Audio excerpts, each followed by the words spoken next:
एक तरफा जीत रहे हैं। आधे में हम लोग हैं, बाकी में सब हैं मिलके। यहाँ तो कह रहे हैं बहुत कांटे की लड़ाई है। कांटे की लड़ाई कहाँ है?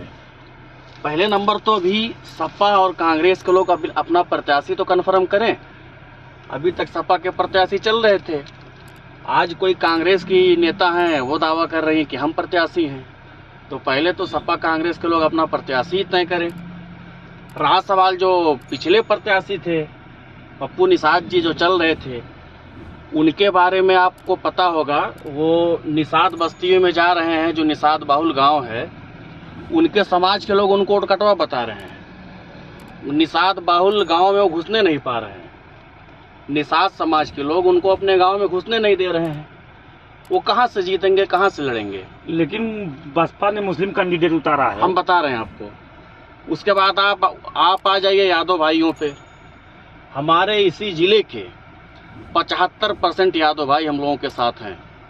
और यादव भाई हमारे जिले का ही नहीं, पूरे उत्तर प्रदेश के यादव भाई अपने आप को ठगा ठगा महसूस कर रहे हैं। हमारे उत्तर प्रदेश में क्या कोई ऐसा यादव भाई नहीं पैदा हुआ था सैफई परिवार को छोड़ के जो सांसद बन सके? समाजवादी पार्टी ने सिर्फ और सिर्फ अपने सैफई परिवार को छोड़ के उत्तर प्रदेश में किसी यादव भाई को टिकट नहीं दिया, और उसका खामियाजा समाजवादी पार्टी पूरे उत्तर प्रदेश में भुगतेगी। हमारा यादव भाई हमारे जिले का भी, उत्तर प्रदेश का भी 75% हम लोगों के साथ है। और उसके बाद आप आ जाइए मनाटी पे। मनाटी के लोग भी कसम में हैं। अगर 50% मनाटी के लोग समाजवादी के साथ हैं, तो वहीं बसपा के साथ भी मराठी के लोग जा रहे हैं, चूंकि एकलौते प्रत्याशी हैं। और हमारे साथ भी मराठी के लोग आ रहे हैं, हम लोग भी चल रहे हैं। सांसद परवीन निषाद जी सर्व समाज के सांसद रहे 5 साल, सबका काम किया उन्होंने। कभी किसी की जात पात, किसी का मजहब नहीं पूछा उन्होंने, सबके लिए काम किया। लेखपाल से लेकर डीएम तक, डीएम से लेकर प्रमुख सचिव तक, डीजीपी तक उन्होंने फ़ोन करके पैरवी करके लोगों का काम किया है। तो ऐसे में समाजवादी पार्टी कहाँ जीत रही है? बताइए विकास क्या हुआ जिले में? देखिए, जिले के लोग विकास की बात करते हैं। मैं आपको बता दूं, जब से हमारा देश आज़ाद हुआ अभी तक संत कबीर नगर में रोडवेज नहीं बन पाया था। आपके संत कबीर नगर में अगर रोडवेज बनवाने का कोई किसी ने काम किया, और किसी के वजह से, किसी के जरिए, किसी की कोशिशों से संत कबीर नगर में रोडवेज का काम शुरू हुआ, तो यहाँ के लोकप्रिय सांसद परवीन निषाद जी की देन है कि आज संत कबीर नगर में रोडवेज बनने जा रहा है। और सिर्फ रोडवेज ही नहीं, आप देखेंगे खैलाबाद रेलवे अंडरपास की जो मांग थी, जो सालों से मांग थी, बहुत दिनों से तमाम हमारे व्यापारी भाई परेशान थे, आज अंडरपास का भी काम चालू हो गया। वो भी हमारे सांसद परवीन निषाद जी की देन है। और यही नहीं, चाहे आप देखेंगे खैलाबाद से मेदावल मार्ग पे बालू शासन का पुल हो, जो बहुत पतला था, जिस पे 2 गाड़ी एक साथ आर पार नहीं हो सकती थी, वो बालू शासन पुल भी आज माननीय सांसद परवीन निषाद जी की वजह से बन रहा है। और यही नहीं, खैलाबाद रेलवे स्टेशन पे आप देख लीजिए, मगहर रेलवे स्टेशन पे देख लीजिए, तमाम ऐसे काम हुए हैं, हो भी रहे हैं, जो माननीय सांसद भाई परवीन निषाद जी की देन है।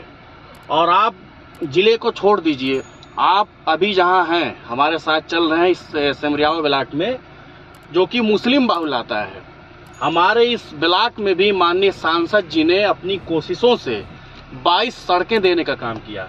अभी आप आए हैं, बगल में भी सड़क बन रही है, काम चालू है। ये यहाँ बोहरवापुर से अज्ञा वाला जो सड़क है बन रहा है, ये भी माननीय सांसद जी के प्रयासों से हुआ है। टेमा से सिमरियावा मार्ग जिस पर भी आप चल रहे हैं, ये अभी आप देखे होंगे, अभी आचार संहिता के कुछ महीनों पहले ये रोड फिर से बना, चौड़ा हुआ, ये भी माननीय सांसद जी की देन है। तो ऐसे तमाम काम हैं जो इस जिले में नहीं हुए थे, उसको माननीय सांसद जी ने करने का काम किया। आप लड़ाई किससे मानते हैं? देखिए, हम लड़ाई अपनी, वैसे तो हम अपनी लड़ाई किसी से नहीं मानते हैं। हम ये जानते हैं कि आधे में हम हैं, आधे में सब लोग हैं। लेकिन हमको लगता है कि अगर समीकरण के आधार पे थोड़ा बहुत सेकंड के लिए जो सपा बसपा लड़ रही हैं, उसमें अगर कोई सेकंड के लिए लड़ रहा है तो हमारे हिसाब से बसपा लड़ रही है, क्योंकि दलित के साथ जो माइनॉरिटी के वोट में बहुजन समाज पार्टी एक मुस्लिम नौजवान प्रत्याशी उतार कर शेरमारी कर रही है। हमको लगता है कहीं ना कहीं माइनॉरिटी के लोग बसपा के साथ भी जा रहे हैं। इस वजह से सपा के मुकाबले हमको लगता है कि सेकंड के लिए बसपा ही लड़ाई लड़ रही है। आप माइनॉरिटी से आते हैं, माइनॉरिटी को क्या संदेश देना चाहते हैं? हम माइनॉरिटी को संदेश ये देंगे कि परवीन निषाद जी 5 साल यहाँ के सांसद रहे, 2 से 2.5 साल कोरोना में गया, बाकी का जो टाइम था हमने भी गिनाया कि हमारे इसी मुस्लिम बाहुल इलाके में काम हुआ। इसके साथ ही साथ परवीन निषाद जी के पास कोई भी गया, उनके पास या उनके परिवार के जो उनके बड़े भाई हैं, जो निषाद पार्टी के कार्यकारी राष्ट्रीय अध्यक्ष हैं अमित भैया, या उनके पिताजी माननीय मंत्री जी के पास कोई भी आदमी गया तो कभी उन लोगों ने जात पात, किसी का धर्म, किसी का मजहब नहीं पूछा। अगर वो सही काम के लिए गया है तो उन लोगों ने उसका काम किया है, और हमने भी आज उन लोगों का हाथ हमारे ऊपर है। अगर हमारे पास भी कोई आया है तो हमने भी उन्हीं लोगों के जरिए हमने भी काम, सभी का काम करवाने का काम किया है। हमने भी कभी किसी का जात, धर्म, मजहब नहीं पूछा।